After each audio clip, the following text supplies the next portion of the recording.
Hello, and welcome to another episode of Use Your Power Show. Use Your Power is brought to you bi-weekly by Rev Up Texas. Rev Up stands for Register, Educate, and Vote. Use Your Power. We are a collaboration of nonpartisan organizations that want to build the power of the disability vote.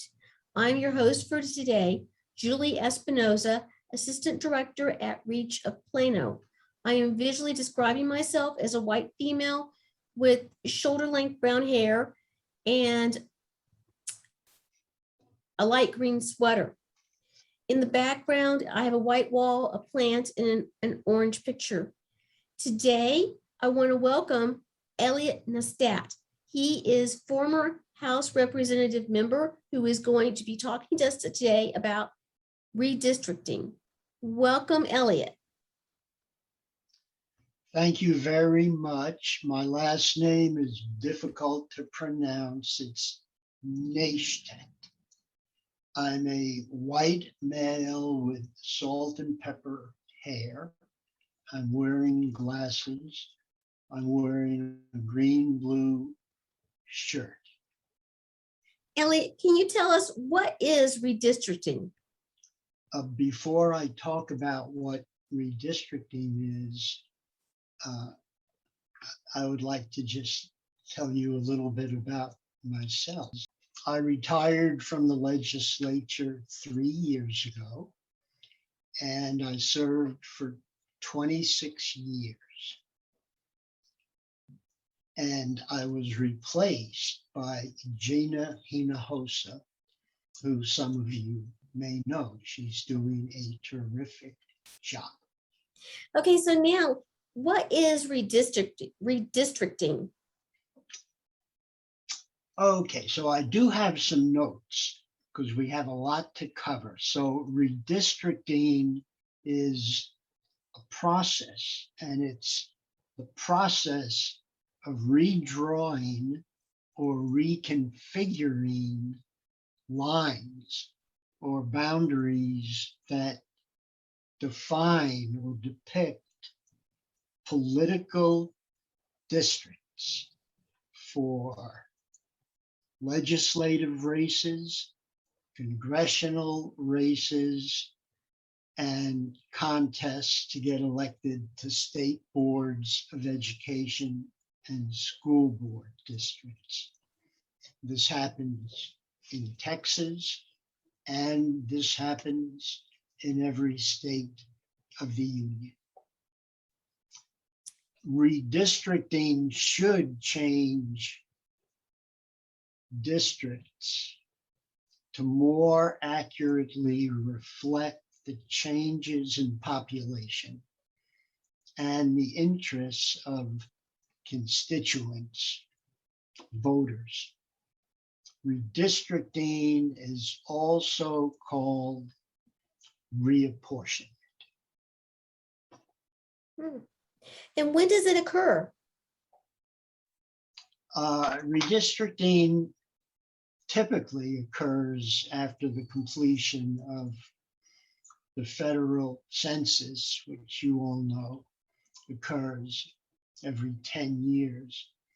Redistricting always takes place in years ending in 1. So this is 2021. So redistricting took place during one of the legislative sessions in this year. I also wanted to mention that in order to really understand the importance of redistricting, you have to be familiar with what's known as gerrymandering. And you may all know this, but I want to make sure. Gerrymandering is often part of the process. And it happens when elected or appointed officials redraw the districts in odd shapes to favor a political party or an incumbent or a candidate. And the purpose of gerrymandering is to create non-competitive races or, quote, safe districts to give one party or interest a clear advantage. Who does the redistricting? Who makes those decisions? Redistricting is done by or during the state legislative process. So it's state legislatures which do the redistricting. Sometimes, and that, as most of you know, involves introducing a redistricting bill and having it go through the process, ultimately passing and going to the governor for his or her signature. Sometimes when that process falls apart, redistricting ends up in the courts, and those can be state courts or federal courts. And redistricting has become very political.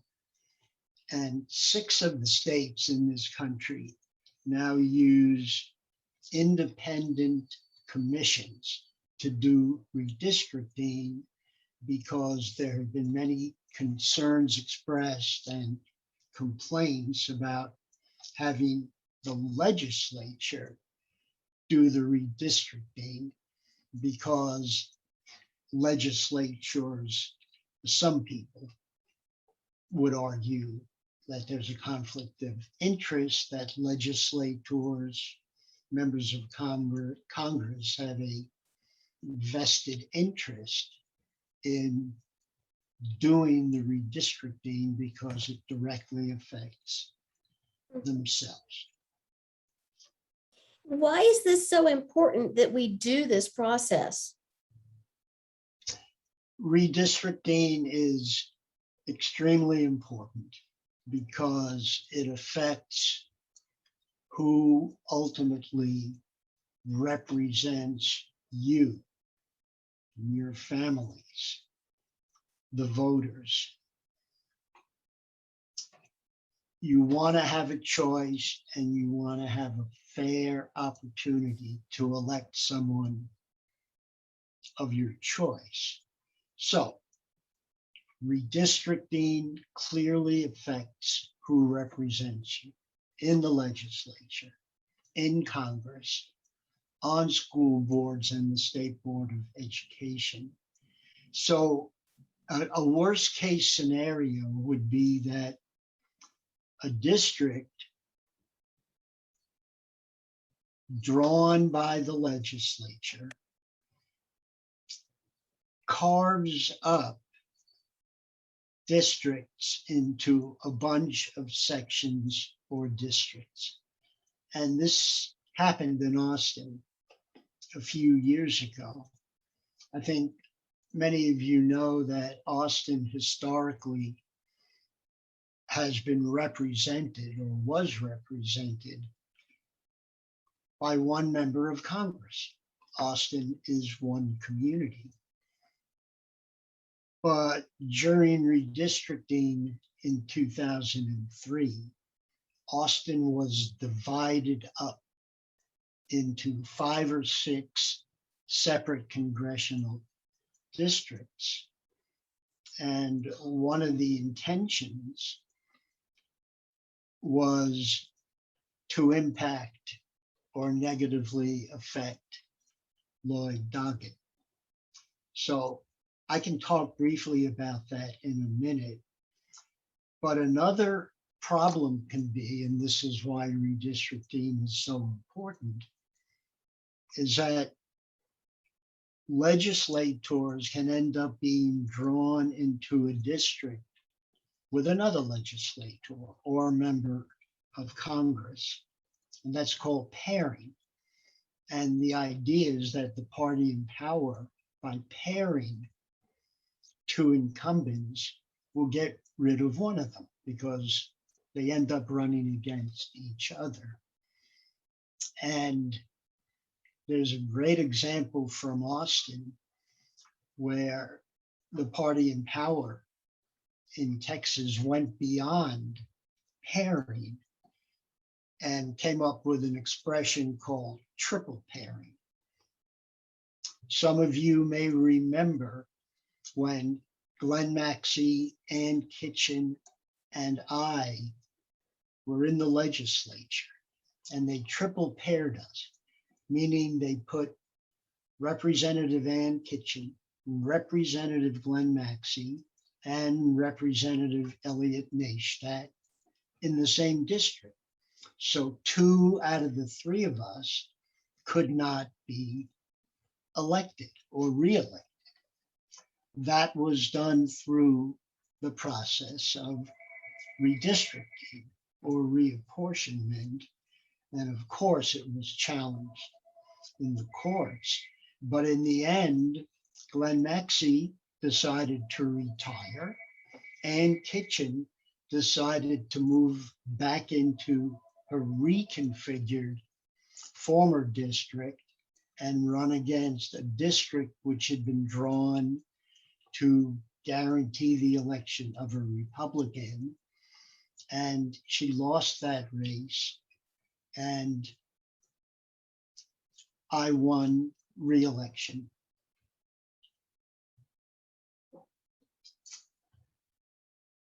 So redistricting has very much personally affected your life and your career. Why do you think the Texas redistricting plan is being challenged now? We have been challenging in the courts redistricting maps, it seems, for the last 10, 20, 30 years. And I do want to mention that while I said that redistricting is done every 10 years in Texas and around the country, sometimes the party in power decides to be innovative. And that happened in 2003 when the legislature, having passed a redistricting bill in 2001, decided to take up the process of redistricting again. It's called mid-decade redistricting, which had never been done before. And that led to a reaction from the legislature where 51 Democrats, in order to stop what was called former House Majority Leader Tom DeLay's congressional redistricting plan, that resulted in 51 Democrats breaking quorum, leaving the state, which was in 2003, going to Ardmore, Oklahoma, staying there, evading state troopers, sergeants at arms, even representatives of the Department of Homeland Security, to avoid being forced to come back to Austin so there would be a quorum. And this is similar to what happened recently when a bunch of Democrats went to Washington for a month and a half in protest of voter suppression legislation. So back in 2003, those of us who went to Ardmore, Oklahoma for about a week succeeded in killing what we thought was an unconstitutional and unfair redistricting plan. Special sessions were called back then, just like Governor Abbott called special sessions after the Democrats came back from Washington, D.C. So as far as the specific question about the recent challenges, I would point out that on the front page of the city-state section today is an article, and the headline is Democrats challenge district maps in 3 new suits. And this is happening, obviously, as we speak. Let me just read one line. Led by Democrats in the legislature, 3 more lawsuits were filed Tuesday against the state's recently adopted redistricting maps. One of the legislators said, these racially gerrymandered maps minimize the voting power of our Latino, Black, and Asian communities. So what is that all about? You have to know that through the census, 4 million new residents were identified in Texas during the census process. 95% of the 4 million new residents are people of color. Half of those are Hispanics. But the House map that was passed during the special session drops districts where Hispanics make up a majority of the voters from 33 districts to 30 districts.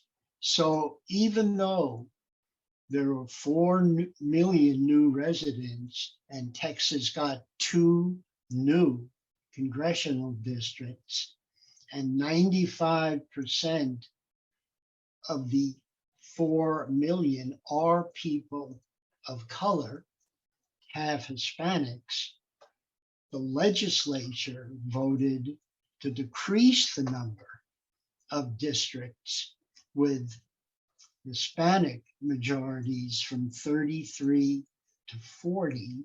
And in terms of the congressional maps, the legislature reduced the numbers of districts with Hispanic voting majorities from 8 to 7. So you would think that since 95% of the 4 million new residents of Texas are people of color and half are Hispanics, that Hispanics and people of color would have their numbers increase in terms of congressional districts and legislative districts. But the legislature reduced them. So that's what this legislation has been about. And it'll be up to the courts to decide whether the redistricting bill that was passed by the legislature very recently is constitutional or not, and whether it violates the Voting Rights Act of 1965 or not. Well, a lot's going on. What do you think would be the best plan of action to stop this from continuing? I mean, to stop what happened from happening again? Well, it's certainly not the first time, as I've described. All of the people watching or listening to this show, and I would guess many of you, if not most, are involved in the legislative process, meaning that when elections come up, you get out and vote. You work for the candidates who you believe will best represent your interest. That's what voting and democracy is all about. And so we know that there are federal laws that hopefully will be considered in Congress in Washington that would change the laws regarding voting and perhaps redistricting, but those don't seem to be making progress. And that's why the courts and ultimately the Supreme Court may get involved in this decision-making process. But what you can do is make sure that you stay informed about this issue, redistricting and voter suppression. Get involved even more than many of you are. Work for candidates who you believe will represent your interests, and change what's happening through the democratic electoral process.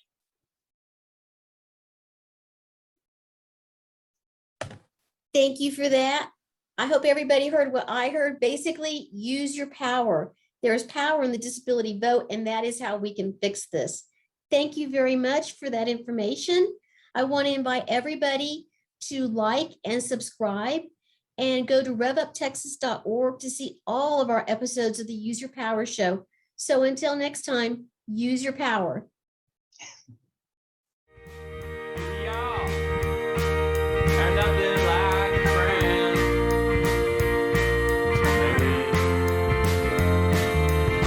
So nice to see you, and I wish your friend